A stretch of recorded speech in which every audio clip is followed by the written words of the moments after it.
In today's video, I'm going to teach you how to use sections on Substack. Using sections is a great way to organize your newsletter, especially if you publish different types of content like news updates, essays, or podcasts.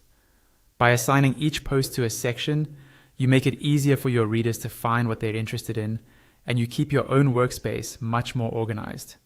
Let's start from the very beginning. First, log into your Substack account. Once you're on your main dashboard, look over to the left-hand side of the screen. You'll see a panel with several options. Find the option labeled Create. Go ahead and click that. A small menu will appear, and from that drop-down, choose Article. This tells Substack you're starting a new written post. After you select Article, Substack will open up the editor.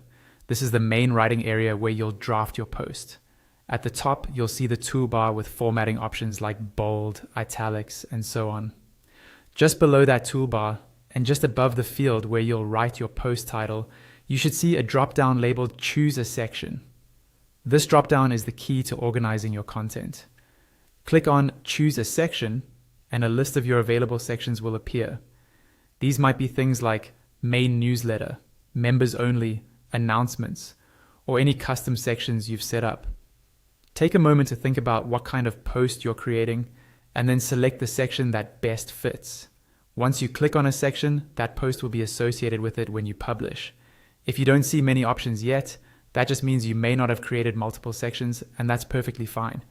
You can still use the default section and add more later as your publication grows. Now that your section is chosen, you can create the rest of your post as you normally would. Start by adding a clear, engaging title in the title field. If you'd like, you can also add a subtitle to give a bit more context or detail about what the post covers.